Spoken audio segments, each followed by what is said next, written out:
What is going on, guys? Craig 1287 here, bringing you some Battlefield 4 beta gameplay, or as the title says, Betafield 4. That'll just be the kind of the title on all of the videos featuring the Battlefield 4 beta, just to keep the title a little short and not have to spell out a whole lot of extra stuff. And in this very first episode, I feared we would take a look at just showing, well, for PC guys, showing you the graphics settings. This is going to be pretty much run on all Ultra. I'll turn a few things down like anti-aliasing, and just because I don't need it, I don't have that large a screen, and it's 1080p, so I don't really need it. And I turned off ambient occlusion just because I don't really like the way that makes shadows look. But everything else will be on Ultra, and you can see the rest of the settings there. And at the very beginning, I did enter a little command prompt into the dev console. I'll list that below, but that will be a thing when you type it in that does show your frame rate in the top right. And I did that. I've already got, I already see my frame rate in the top left with Dxtory, but I wanted you guys to be able to see my frame rate because I'll go ahead and get some of the negatives out of the way for some of my first impressions. Just look right there. It just plummeted down to 9 real quick. It's back up to 50, back down into the 10s, back up to 60, 75, back down to 10. This frame rate just goes all over the place. Through Dxtory, I've got the frame rate locked at 75 just because it was getting annoying having it jump around. I was getting really, really, really high frame rates. And again, this is, maxed out Ultra. The game, I can tell when it fully launches and is real well optimized and takes proper advantage of your GPU and CPU. See right there, that guy, I died, and then he started shooting. So, I mean, there's some performance problems. I also had to manually update my Punk Buster. It was making it so that I was stuck at loading screens. I know there's two different anti-cheat things going on, but Punk Buster I had to manually update. Hopefully that'll help some of you guys. I know that was an issue for quite a few people. But the performance, the game just has a lot. I mean, you can see right now, just I'm staring kind of not at much, and it's just bouncing around 10, 15 frames at a time. So the performance really is bad, and so I locked it at 75 just as a somewhat round number to have it locked at. But yeah, DICE, get this performance fixed in the beta as soon as possible. But I mean, because other than that, it does run great. I've got it maxed out, 75 frames easily. So just once they fix the consistency of the frame rate, then it will be good to go. But and here in the footage, you'll see I'm using the Scar H. This is one of the assault rifles that you do unlock, and it shoots, real slow. It's only got 20 plus 1 in the magazine. It just, with the rate of fire and the performance that I was getting, I just had to switch back to a gun that had a faster rate of fire for when I get in these close quarters fights, and just needed a rate of fire that could shoot while my computer's just frame rate plummets. But alright, that's enough negatives.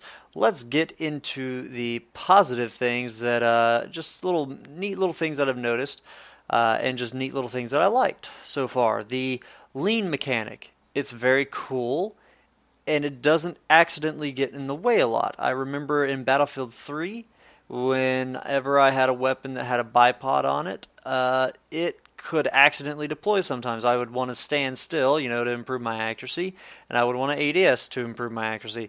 But if I was crouched up next to a wall or anything like that, it would sometimes accidentally deploy the bipod, and it would be in a situation where that time it took to deploy the bipod, got me killed. It allowed my opponent to kill me before I could start shooting them. That doesn't happen with the lean mechanic. It at no point, if you're trying to take cover and you aim down sight and it accidentally, and there that guy spawns in right in front of me, that's a pretty bad problem with the domination mode. Not so much conquest. But the domination mode, you spawn in front of enemies, and enemies will spawn in front of you all the time. So right there, I spawn right in front of a enemy, but that hopefully will get worked on. But I'm only noticing that for the domination mode. But yeah, so the gun, or the The lean mechanic definitely does not get in the way, and they did a really, really good job with that. It's a very cool feature. Suppression is much better. There are times when you do get really, really suppressed, I guess, like if you're at the maximum amount of suppression, that your screen will get very, very dark from the suppression. That might just be debris that got kicked on my screen or something, because it was an explosion that pretty much caused the crazy amount of suppression. So that could have been one of the causes, but overall suppression, loving it. It is very nice. A nice addition that I haven't really tried out much. I'm kind of waiting for the performance to get there to where it's consistent, 60 plus frames all the time.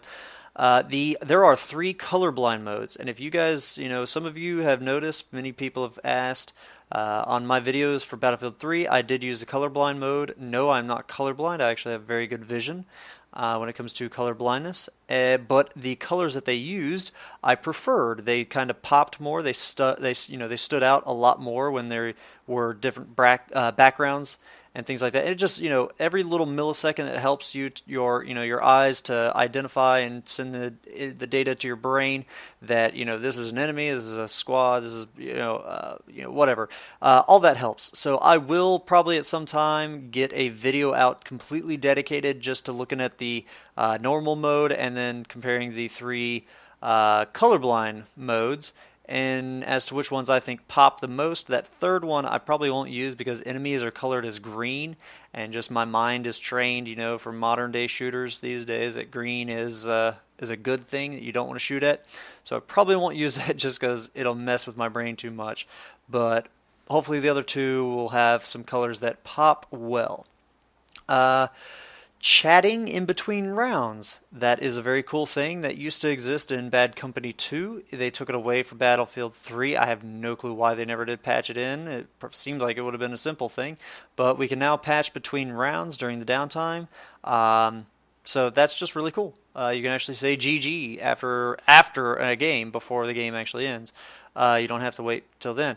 And it's just nice to be able to chat during that time. It gives you something to do, not only to be nice, but it just gives you something to do. Next, sun is much better. It doesn't blind you. You can actually look pretty much right at it, and it won't blind you.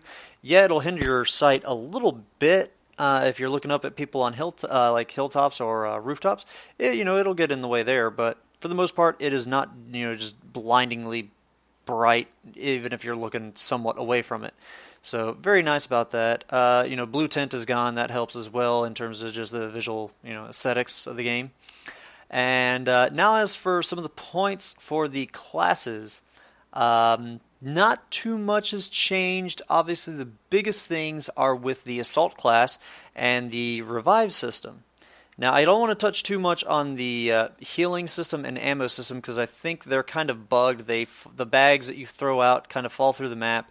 Most of the time they'll still operate fine and help you out, but other than that, it seems like they disappear really quick rather than lasting there for a long time until blown up or you deploy another. They disappear real quick, so it also seems like the range at which you can stand away from them has been drastically reduced. You almost pretty much have to be on them, and but yeah, the revive mechanic, the way that you have to charge it now, you click and hold, and then that's how it charges. Once you release, that's where you want to be looking at the person on their corpse. While you're charging, you cannot sprint. So there's a lot less Rambo reviving that is going to take place. I never really noticed a point where I was reviving so many people and ran out of the charges, the 3 charges that you have to wait to replenish. I never really got to that point, but yeah, the way that it charges, I probably am not going to charge it that often because that time that you're can't sprint really slows you down. But it overall revive mechanic much improved, much less broken in OP than it was in BF3. Well, hope you guys have enjoyed this gameplay. Expect a lot more. Hopefully, when the game runs better. Have a good one. Ta ta.